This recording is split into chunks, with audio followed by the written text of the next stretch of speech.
جب مجھے ہوش آیا تو میں ہاسپٹل میں تھا۔ میرے سر میں ابھی بھی پٹیاں بندھی ہوئی تھیں۔ درد بھی بہت ہو رہا تھا۔ مجھے ہوش میں دیکھ کے نرس میرے پاس آ گئی۔ میرا نام پوچھنے لگی۔ میں نے اپنا نام بتایا، پھر میرے والد کا نام، میرا ایڈریس۔ میں آہستہ آہستہ سب کچھ بتانے لگا۔ اسے لگا کہ شاید میں اپنی یادداشت نہ بھول گیا ہوں، لیکن مجھے سب کچھ یاد تھا۔ ہوش میرے اس وقت اڑے جب مجھے پتہ چلا کہ میں 2 مہینے سے کوما میں تھا۔ میری گاڑی مکمل طور پہ جل چکی تھی۔ میرے پاؤں اور ہاتھ بھی جل چکے تھے۔ کمر کا ایک حصہ بھی جلا تھا، لیکن وقت کے ساتھ ساتھ سب زخم بھر چکے تھے۔ لیکن میں بے ہوش تھا اور یہاں کوئی یہ نہیں جانتا تھا کہ میں کون ہوں اور کہاں سے ہوں، میرے گھر والے کون ہیں اور کہاں ہیں۔ میرے گھر والوں کو یہ خبر ملی تھی کہ میں مر چکا ہوں، کیونکہ ایکسیڈنٹ ہونے پر یہ پتہ چلا تھا کہ گاڑی جل چکی ہے۔ میرے والد یہ خبر سن کر برداشت نہیں کر سکے۔ ان کو ہارٹ اٹیک ہو گیا۔ میرے پیچھے لندن میں بھی کوئی نہیں آ سکتا تھا۔ سب نے یہ سمجھا کہ شاید میں گاڑی کے ساتھ ہی جل کے مر گیا۔ اس نرس نے جب مجھ سے میرے والد کا نمبر پوچھا اور ان سے کانٹیکٹ کیا، جب انہیں میرے زندہ ہونے کا بتایا تو انہیں اپنے کانوں پہ یقین نہیں آ رہا تھا۔ بڑے دھیرے دھیرے میں نے ان سے بات کی۔ وہ کہنے لگے، میں فوراً سے پہلے یہاں پہنچتا ہوں تمہارے پاس۔ بیماری کی حالت میں بھی میرا باپ چند دن میں میرے پاس پہنچ گیا تھا۔ میری والدہ بھی آ گئیں۔ مجھے دیکھ کے گلے لگایا، چومنے لگی، پیار کرنے لگی، کہنے لگی ہم تو امید ہی چھوڑ چکے تھے، پتہ نہیں اللہ نے کون سی نیکی ہمارے آگے کی ہے کہ تم زندہ ہو۔ بہرحال 1-1.5 ہفتے میں ہاسپٹل سے ڈسچارج ہو کے گھر آ چکا تھا۔ میری ایک ٹانگ کافی متاثر ہوئی تھی، بس ایک چہرہ تھا جو بالکل ٹھیک تھا۔ میرے بابا مجھ سے کہنے لگے کہ میں سرجری کروا لوں، لیکن میں نے انکار کر دیا۔ ہاتھ پاؤں کے کافی زخم بہتر ہو چکے تھے، لیکن میرا سینہ اور میری کمر اتنی زیادہ جلی تھی کہ پوری طرح سے جھلس گئی تھی اور اس پہ عجیب سا بدنما سا داغ تھا۔ ہوش میں واپس لوٹتے ہوئے بھی میرے ذہن میں انزل تھی۔ کچھ دن بعد جب میں پاکستان آیا تو مجھے احساس ہونے لگا کہ میں نے اس کے ساتھ بہت غلط کیا تھا۔ مجھے اس کے ساتھ یہ سب نہیں کرنا چاہیے تھا۔ شاید یہ اسی کی سزا مجھے ملی ہے۔ اس نے زبان سے بد دعا نہیں بھی دی ہوگی تو شاید اس کے دل سے نکلی ہوئی بد دعا مجھے لگ گئی۔ مجھ پر یہ کھل چکا تھا کہ جو بھی ہو میں اس کا گنہگار ہوں۔ بہرحال میں یہ سوچ چکا تھا کہ اس سے معافی مانگوں گا۔ میں نے اس کے نمبر پہ کال کی، لیکن اس کا موبائل بند تھا۔ پھر جیسے ہی میری طبیعت کچھ بہتر ہوئی، میں نے اپنی والدہ سے کہا کہ میں ڈرائیور کے ساتھ باہر جانا چاہتا ہوں۔ گھر میں رہ رہ کے گھبراہٹ ہونے لگی ہے۔ ایک ٹانگ سے ابھی میں تھوڑا سا اسٹک کی مدد سے چل سکتا تھا۔ میں ڈرائیور کے ساتھ گاڑی میں بیٹھ گیا، لیکن جب میں اس کی گلی میں پہنچا تو آگے گاڑی سے اتر کر لنگڑاتے ہوئے چل کر اس کی دکان تک پہنچا۔ دکان پہ ایک شخص بیٹھا تھا اور وہ پرچون کی دکان تھی۔ وہ راشن کا سامان بیچ رہا تھا۔ میں اوپر کی طرف جانے لگا۔ کہنے لگا، بات سنیں بھائی صاحب، آپ اوپر کہاں جا رہے ہیں؟ میں نے کہا، وہ اوپر جبران صاحب رہتے ہیں نا۔ وہ کہنے لگا، ان کا تو انتقال ہو گیا۔ یہ سن کے مجھے دلی صدمہ ہوا۔ میں حیران بھی ہوا۔ میں نے کہا، اوہ اچھا۔ میں پھر اوپر جانے لگا تاکہ انزل سے بات کر سکوں۔ اس وقت اسے سب سے زیادہ ضرورت میری تھی۔ کہنے لگا، آپ اوپر کیوں جا رہے ہیں؟ میں نے کہا، اوپر ان کی بیٹی تو ہے نا، میں اس سے مل لیتا ہوں۔ کہنے لگا، وہ اوپر نہیں ہے، یہ دکان اور اوپر کا گودام وہ مجھے بیچ کے جا چکی ہیں۔ یہ سن کے میرے ہوش اڑے۔ میں اس کے پاس آ گیا۔ میں نے کہا، کہاں چلی گئی ہے وہ؟ کہنے لگا، مجھے کیا پتا، بس یہ دکان اور گودام بیچ دیا، پیسے لیے اور چلی گئی۔ اب مجھے کیا پتا کہاں گئی ہے اور کہاں نہیں۔ میں نے کہا، اس نے کچھ بتایا نہیں؟ کہنے لگا، مجھے کیا معلوم وہ کون تھی کون نہیں، میں تو ایک اسٹیٹ ایجنسی والے سے میں نے بات کی تھی، میں اس لڑکی کو ذاتی طور پہ نہیں جانتا۔ میں نے کہا، اسٹیٹ ایجنسی والے کا نمبر مجھے مل سکتا ہے؟ وہ کہنے لگا، مین روڈ پہ اس کی دکان ہے۔ میں اسٹیٹ ایجنٹ کے پاس آیا۔ وہ بھی اس کے بارے میں کچھ نہیں جانتا تھا۔ وہ کہنے لگا کہ اس لڑکی کو اپنی دکان بیچنی تھی، میں نے دکھا دی، اور اس بات کو بھی 1 مہینہ گزر چکا ہے۔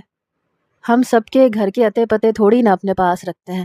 میں واپس اس کی دکان سے باہر نکل آیا۔ پتہ نہیں کہاں چلی گئی تھی وہ۔ میں نے شمائلہ کو فون کیا، اس سے پوچھا کہ انزل کہاں ہے۔ وہ کہنے لگی کہ جب سے میری شادی ہوئی ہے میرا تو رابطہ ہی نہیں ہوا انزل سے، اس کے والد کے انتقال پہ میں گئی تھی، بہت رو رہی تھی، لیکن مجھے نہیں پتا کہ اس نے اپنا گھر چھوڑ دیا ہے، یہ تو میں تمہارے منہ سے سن رہی ہوں۔ پھر کہنے لگی تم اس کا کیوں پوچھ رہے ہو؟ میں نے کہا بس ایسے ہی، اگر کبھی اس کی کال تمہیں آئے تو مجھے ضرور بتانا۔ کہنے لگی اچھا ٹھیک ہے، میں بتا دوں گی۔ میں اس قدر پریشان تھا کہ پریشانی کا لفظ تو بہت چھوٹا تھا۔ میں گھر واپس آ گیا۔ کچھ دن بعد میری والدہ نے مجھ سے کہا، بیٹا یہ انزل کون ہے؟ اس کا نام سن کے میرا دل زور زور سے دھڑکا۔ میں نے کہا کیوں؟ کہنے لگی 1 مہینے پہلے ایک لڑکی آئی تھی، تمہارا پوچھ رہی تھی۔ میں نے کہا کیا کہہ رہی تھی؟ کہنے لگی یہ تو مجھے نہیں پتا، کہہ رہی تھی کہ تم سے بات کرنی ہے، تم سے بہت ضروری کام ہے اسے۔ میری والدہ کہنے لگی کہ اس وقت تو ہمیں یہی پتا تھا کہ تم شاید مر چکے ہو، تو ہم نے اسے یہی بتا دیا تھا کہ تم مر چکے ہو۔ میں نے کہا آپ نے اسے یہ کہہ دیا کہ میں مر گیا ہوں؟ میری والدہ کہنے لگی ہمیں یہی پتا تھا نا، اب ہمیں کیا پتا تھا کہ تم کوما میں ہو؟ یہ تو ہمارے لیے بھی معجزے سے کم نہیں ہے کہ تم زندہ سلامت ہمارے سامنے ہو۔ میں نے کہا اس نے کیا کہا پھر؟ کہنے لگی کچھ نہیں کہا، بس وہ پھر واپس چلی گئی۔ اس کی نظروں میں مر چکا تھا، اس کا مطلب وہ خود کو میرے رشتے سے آزاد سمجھ چکی تھی۔ میری ٹانگ کا علاج بھی چل رہا تھا، حالانکہ میں اسٹک کے سہارے چلتا تھا، لیکن پھر بھی میں اسے ہر جگہ ڈھونڈنے کی کوشش کر رہا تھا۔ اپنے تمام دوستوں کو جو کہ بڑی بڑی فرمز کے مالک تھے، میں انہیں انزل کے بارے میں کہنے لگا کہ اگر جاب لینے آئے تو مجھے ضرور بتائیے گا، وہ کہیں بھی نظر آئے مجھے رابطہ کر کے بتائیے گا کہ وہ کہاں ہے۔ سب لوگ مجھے پاگل اور دیوانہ سمجھنے لگے۔ میری ٹانگ کافی حد تک تو ٹھیک ہو گئی تھی، اب مجھے اسٹک کی ضرورت محسوس نہیں ہوتی تھی۔ پھر میں نے سوچا کہ میں کون سا اس سے محبت کرتا ہوں جو اس کے بارے میں اتنا پریشان ہو رہا ہوں؟ میں کیوں اس کے پیچھے اتنا پاگل ہو رہا ہوں؟ مجھے اسے چھوڑ دینا چاہیے۔ میں دوبارہ سے آفس جانے لگا، لیکن کام میں میرا دل ہی نہیں لگتا تھا۔ میں نے کسی چیز میں یا کام میں اپنا دماغ لگانے کی کوشش کی، لیکن وہ لڑکی میرے سر پہ ایسے سوار ہو چکی تھی کہ اس کے علاوہ کچھ نظر ہی نہیں آتا تھا۔ شاہمیر مرتضیٰ کسی بھی لڑکی کے لیے اتنا پاگل نہیں ہو سکتا تھا۔ میں نے اپنے اندر سے اس پرانے شاہمیر کو جگانے کی کوشش کی، اپنے آپ کو یاد دلانے کی کوشش کر رہا تھا کہ مجھے کبھی کسی کی پرواہ ہوئی ہی نہیں تھی اور اب بھی نہیں ہونی چاہیے۔ یہ لڑکی میرے لیے کوئی آخری لڑکی نہیں تھی، مجھے اپنے آپ کو ویسا ہی کر لینا چاہیے، لیکن میری بے چینی بڑھتی جا رہی تھی۔ ایک بار میں نے ایک لڑکی کو کہا کہ وہ کافی خوبصورت ہے، مجھے پسند بھی بہت کرتی تھی۔ میں نے اسے ریسٹورنٹ پہ بلایا، وہ بہت خوش تھی، میرے سامنے بیٹھی تھی، شارٹ سی سلیو لیس شرٹ پہنے ہوئے تھی۔ اس کے بازوؤں کو دیکھ کے مجھے انزل کا خیال آنے لگا، اس کے دودیا بازو میری آنکھوں کے سامنے لہرانے لگے۔ وہ وقت یاد آنے لگا، دل زور زور سے دھڑکنے لگا۔ سامنے ایمن بیٹھی تھی، اس نے چٹکی بجائی تو میں ہوش میں واپس آیا۔ وہ کہنے لگی کہاں کھوئے ہوئے ہو؟ میں باتیں کر رہی ہوں اور تم ہو کہ میری طرف دیکھ ہی نہیں رہے، میری تعریف ہی نہیں کی تم نے۔ میں نے خود کو جھٹکا تھا، ایمن کو دیکھنے لگا۔ وہ کافی ماڈرن فیملی سے تعلق رکھتی تھی، کئی بار میں اس کے ساتھ وقت اور راتیں بھی گزار چکا تھا۔ کافی خوبصورت لڑکی تھی، لیکن انزل نہیں تھی۔ میں نے کچھ دیر آنکھیں بند کیں، خود کو ایمن کی تعریف کے لیے تیار کرنے لگا، اسے غور سے دیکھنے لگا۔ میں نے کہا تم میری دوست ہو، اس لیے عام سی لڑکی تو ہو ہی نہیں سکتی، تم جانتی ہو میں حسین لڑکیوں کا دل دادا ہوں۔ وہ مسکرانے لگی۔ میں نے اس کا ہاتھ پکڑ لیا، لیکن میرے دل میں بے چینی بڑھنے لگی۔ میں اپنی کیفیت پہ قابو پانے لگا۔ میں نے کہا ایمن تم بے حد حسین ہو، بہت خوبصورت ہو۔ وہ مسکرانے لگی۔ میں نے کہا جانتی ہو مجھے تمہارے چہرے پہ تمہاری آنکھیں سب سے زیادہ حسین لگتی ہیں۔ پھر میں اس کی آنکھوں میں دیکھنے لگا۔ اس کی آنکھیں کالے رنگ کی تھی، لیکن دیکھتے ہی دیکھتے مجھے ایسے لگا جیسے اس کی آنکھوں کا رنگ بدلنے لگا۔ اس کی آنکھیں بادامی رنگ کی ہونے لگی، روئی روئی بادامی آنکھیں، اس پہ کاجل لگا ہوا، اور ان آنکھوں میں میرا سکھ چین چرا کے رکھ دیا۔ میں نے کہا انزل تمہاری آنکھیں میرا چین چرانے لگی ہیں، یہ سن کے وہ کہنے لگی شامیر میں ایمن ہوں۔ میں جیسے اس کی آنکھوں میں کھوس آ گیا۔ اس نے میرا ہاتھ پکڑا، مجھے اچھی طرح سے ہلایا۔ ایک دم سے اس کے چہرے کے نقوش بدل گئے۔ وہ انزل نہیں تھی۔ کہنے لگی کیا ہو گیا تمہیں؟ میری آنکھیں تمہیں پہلے تو اتنی پسند نہیں تھیں، اور یہ انزل کون ہے؟ میں پوری طرح سے پکڑا جانے والا تھا۔ میں نے کہا کوئی نہیں، چلو آؤ میرے ساتھ۔ میں نے اسی ریسٹورنٹ کے اوپر ہوٹل میں ایک کمرہ بک کروایا تھا۔ میں دل میں ٹھان چکا تھا میں واپس پرانے والا شامیر بن جاؤں گا۔ وہ میرے ساتھ ہوٹل کے روم میں آ گئی، میرے سامنے بیٹھی تھی، بال کھلے ہوئے تھے، گلے میں ایک مفلر پہن رکھا تھا، باقی وہ چست لباس میں میرے سامنے بیٹھی تھی، لیکن دل میں کوئی بھی ہلچل نہیں ہوئی۔ میں نے اس کے گلے میں پہنا ہوا مفلر اتار کے ایک طرف پھینک دیا، اس کے بے حجاب بازوؤں پہ اپنے ہاتھ کی پشت پھیرنے لگا۔ وہ مسکرانے لگی۔ مجھے یاد آنے لگا انزل نے میری کلائی پکڑ کے بری طرح سے جھٹکی تھی۔ اس کی سفید چادر یاد آئی جس میں لپٹا ہوا اس کا وجود پاکیزگی کی تصویر لگتا تھا۔ میرا تنفس بری طرح سے چلنے لگا، میرا سانس پھولنے لگا۔ ایمن کہنے لگی شامیر کیا ہو گیا؟ میں نے کہا اپنے کپڑے اتارو۔ پہلی بار یہ کہتے ہوئے میری زبان لڑکھڑا رہی تھی۔ اس نے اپنی شرٹ کے بٹن کھولنے شروع کیے۔ میں نے فوراً سے اپنی آنکھیں بند کر لیں۔ میں نے کہا تمہیں شرم نہیں آتی کیا؟ کیا لگتی ہو تم میری؟ کیا رشتہ ہے میرا تم سے؟ شرم نہیں آتی میرے سامنے یوں بے حجاب ہوتے ہوئے؟ تمہاری کوئی عزت نفس ہے کہ نہیں ہے؟ صرف چند ہزار کے کھانے اور ایک پرفیوم کے بدلے میں تم میرے سامنے بے حجاب ہونے کو تیار ہو۔ میری بات سن کے وہ مجھے حیران ہو کے دیکھ رہی تھی۔ میں نے کہا عورت اتنی بے قیمت تو نہیں ہوتی۔ کہنے لگی تمہیں ہوا کیا ہے؟ کیسی باتیں کر رہے ہو؟ جس فیملی سے ہم بلونگ کرتے ہیں یہاں ایسے دوست اور ایسی باتیں عام ہیں۔ تم کب سے دقیانوسی مردوں جیسی باتیں کرنے لگے؟ میں نے آنکھیں نہیں کھولیں۔ میں نے کہا جاؤ یہاں سے، جاؤ یہاں سے، باہر نکل جاؤ۔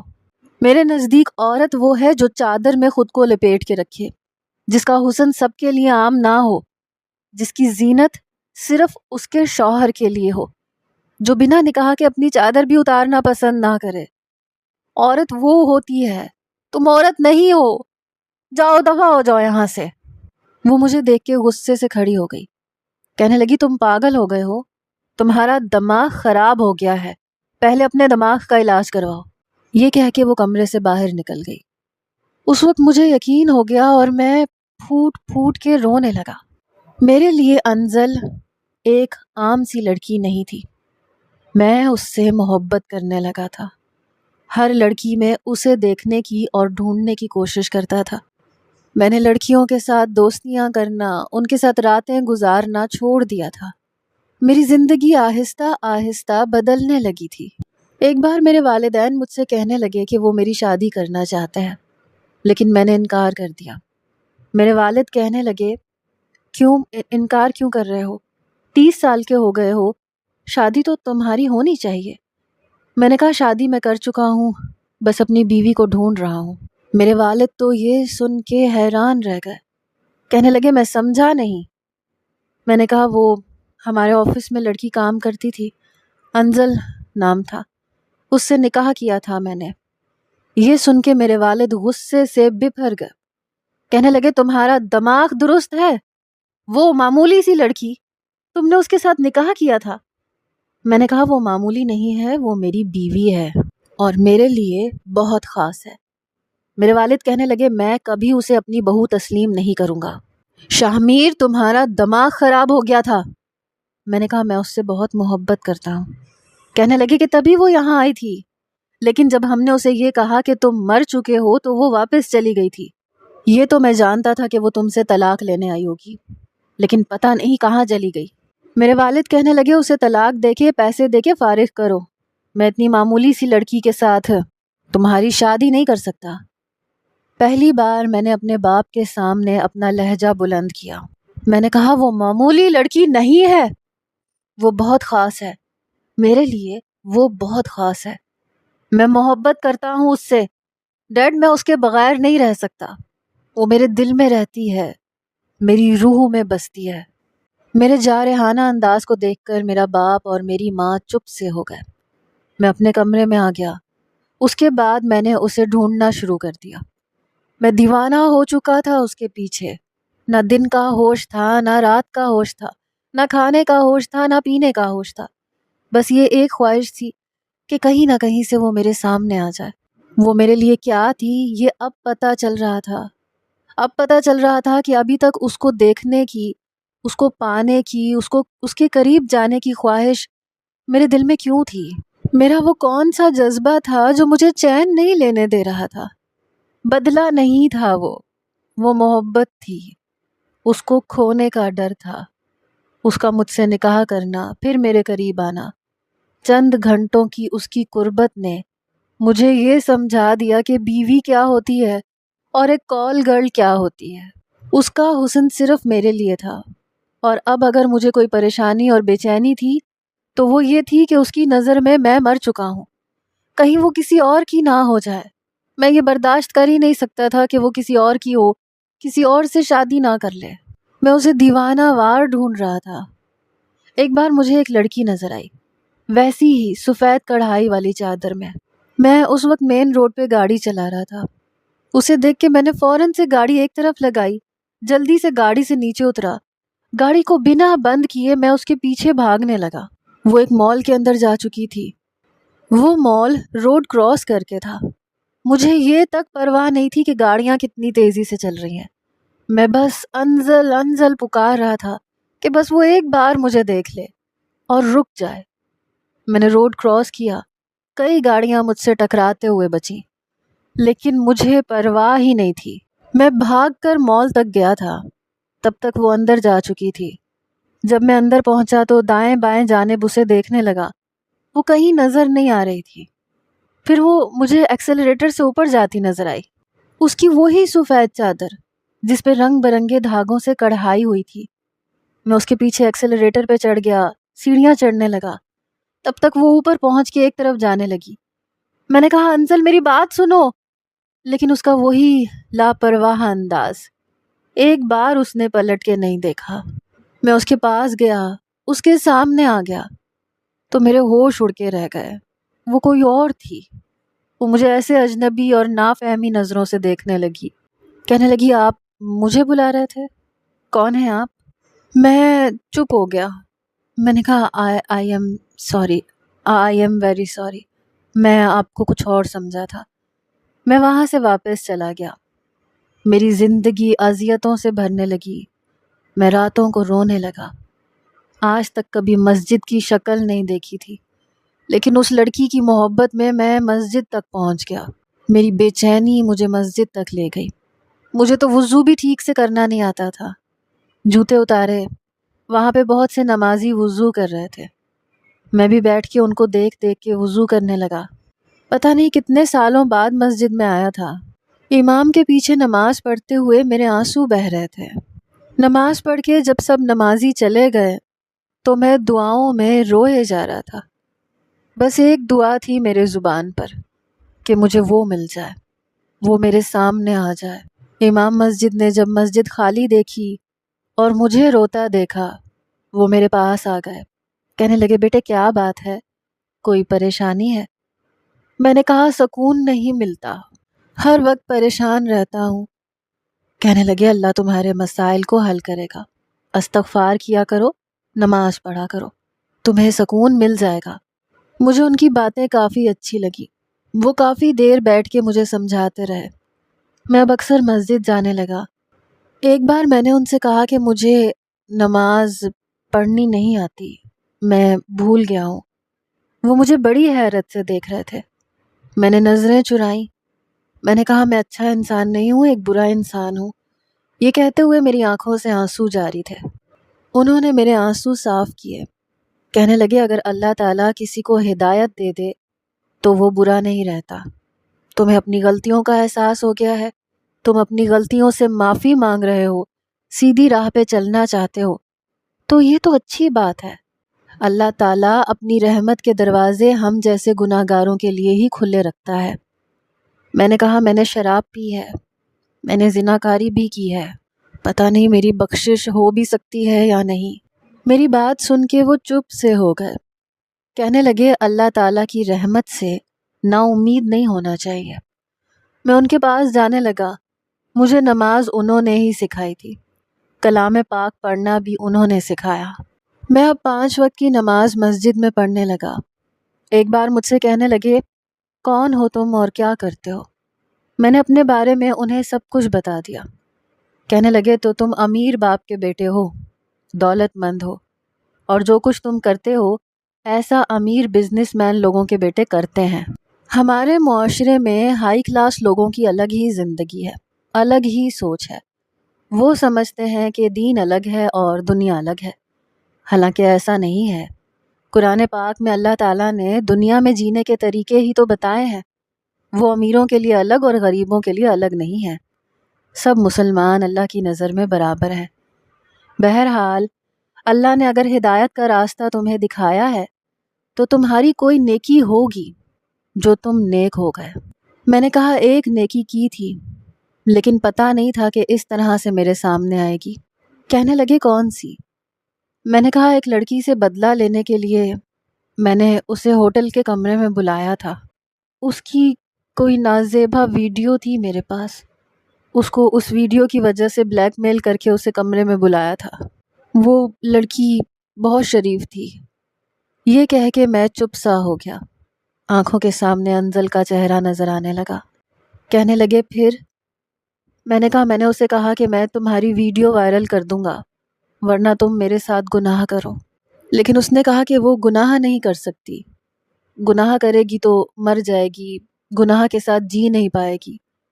بہت روئی تھی وہ میرے سامنے، گڑ گڑ آئی تھی، ہاتھ جوڑ کے کہنے لگی کہ مجھے بدنام نہ کرو. لیکن میرے سر پہ تو شیطان سوار ہو چکا تھا. میں نے کہا کہ تمہیں بخشش تو ملنے والی نہیں ہے چاہے کچھ بھی ہو جائے. تو وہ کہنے لگی کہ ایسا کرو کہ ایک رات کے لیے نکاح کر لو، نکاح کر کے تم اپنا بدلہ لے لو پھر اس کے بعد طلاق دے دینا. تو میں نے اس کے ساتھ نکاح کر لیا تھا، اپنا بدلہ بھی لے لیا تھا. لیکن یہ کہتے ہوئے میری آنکھیں پھر سے آنسو چھلکانے لگی. وہ میری طرف غصے سے دیکھنے لگے. میں نے کہا میں اسے طلاق نہیں دے پایا. یہ کہتے ہوئے میں پھوٹ پھوٹ کے رونے لگا. وہ مجھ سے طلاق مانگتی رہی، کہتی رہی کہ تم تو بدلہ لے چکے ہو، مجھے چھوڑ دو. لیکن میں اسے چھوڑ نہیں پایا، اس لیے کہ مجھے اس سے محبت ہو گئی تھی. اور اب پتہ نہیں وہ کہاں چلی گئی ہے. میں دیوانوں کی طرح اسے ڈھونڈتا ہوں لیکن وہ مجھے کہیں نہیں ملتی. میں اس سے معافی مانگنا چاہتا ہوں.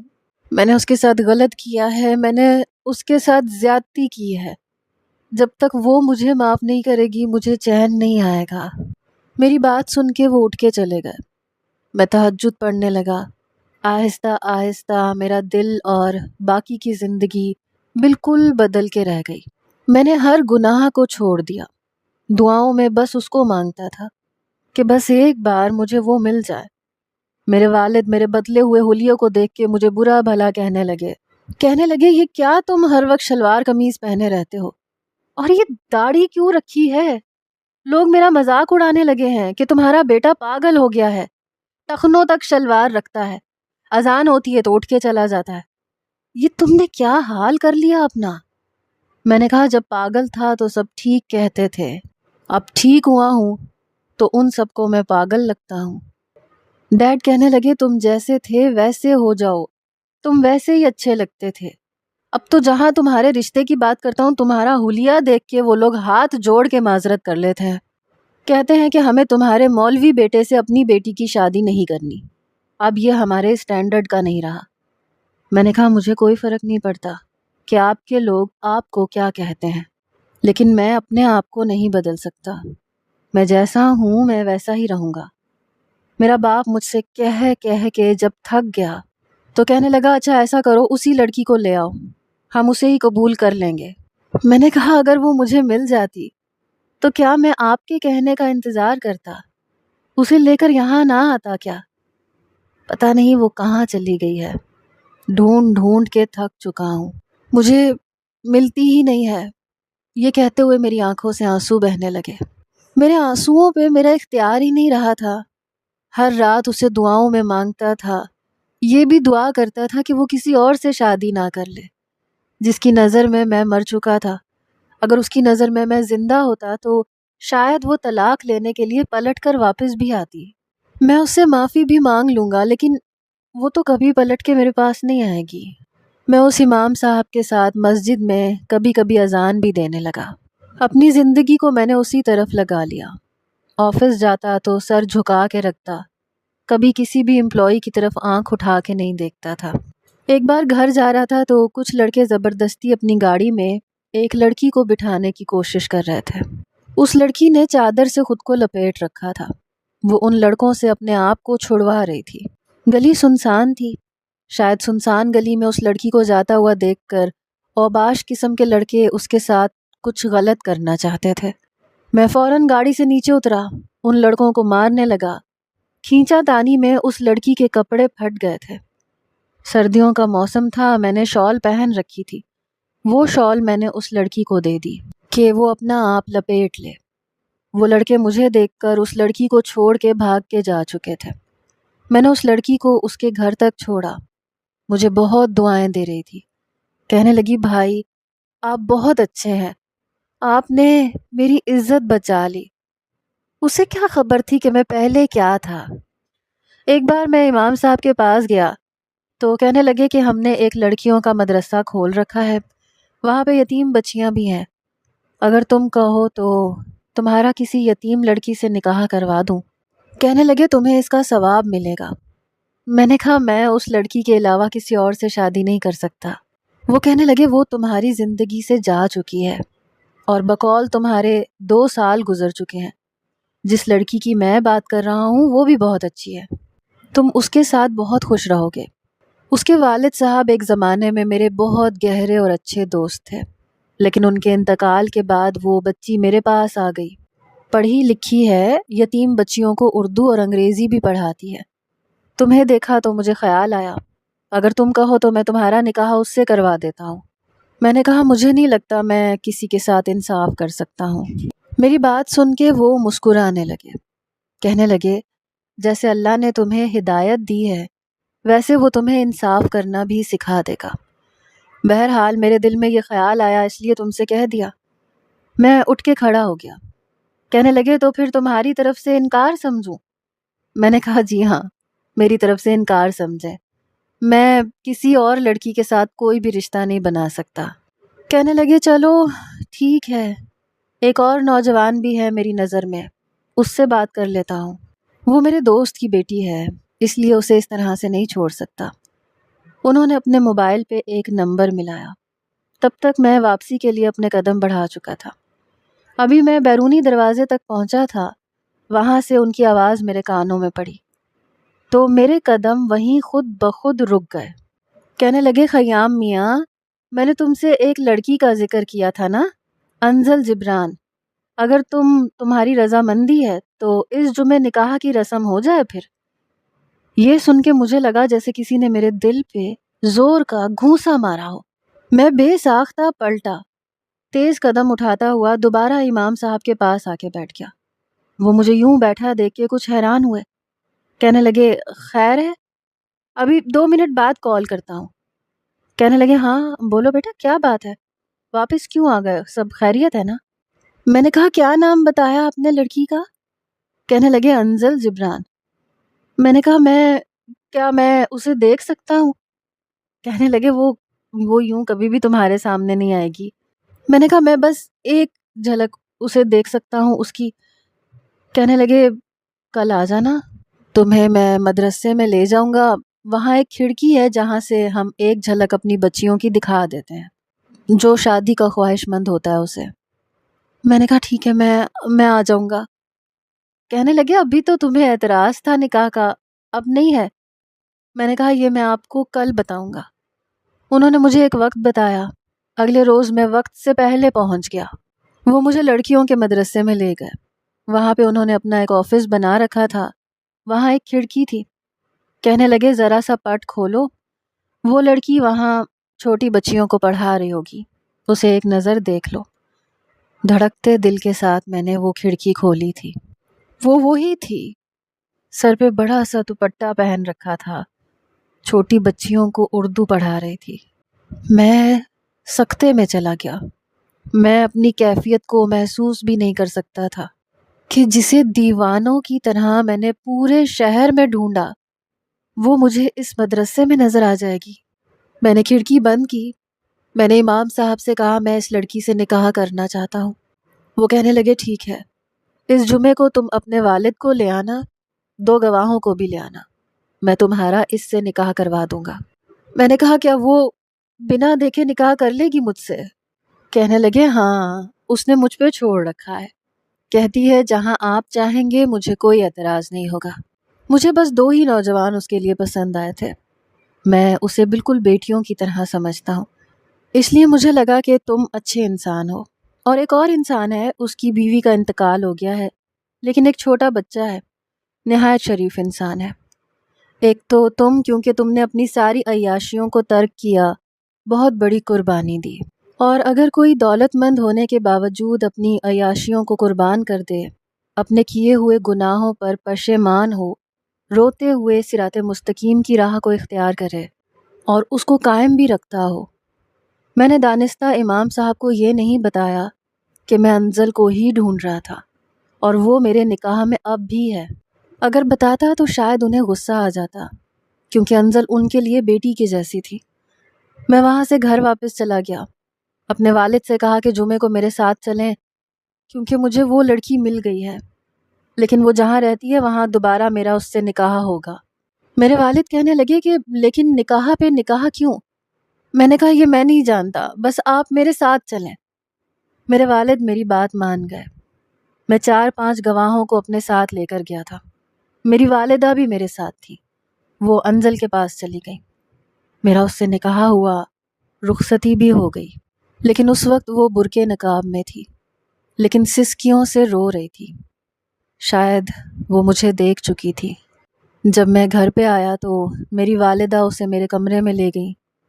میں سمجھ نہیں پا رہا تھا کہ اس کا سامنا کیسے کروں گا، کیا کہوں گا، اس کا ریئیکشن کیا ہوگا۔ شاید نکاح تک وہ انجان ہو، لیکن گاڑی میں بیٹھ کے تو مجھے دیکھ چکی ہوگی۔ کچھ دیر بعد میری والدہ باہر آئیں، کہنے لگی کہ نکاح تک تو سب کچھ ٹھیک تھا، لیکن جیسے ہی تمہارا نام سنا وہ لڑکی چپ سی ہو گئی، سائن ہی نہیں کر رہی تھی۔ پھر مولانا صاحب کی بیوی نے کہا کہ بیٹا سائن کرو، امام صاحب نے تمہارے لیے بہت اچھا رشتہ پسند کیا ہے، تم خوش رہو گی، اچھا اور نیک انسان ہے۔ پھر اس نے کانپتے ہاتھوں سے سائن کیا تھا۔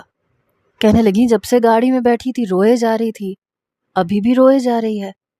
پھر مجھ سے کہنے لگی کہ تم تو کہہ رہے تھے کہ یہ وہی لڑکی ہے جس سے تمہارا پہلے نکاح ہوا تھا، لیکن وہ تو تم سے بالکل انجان تھی۔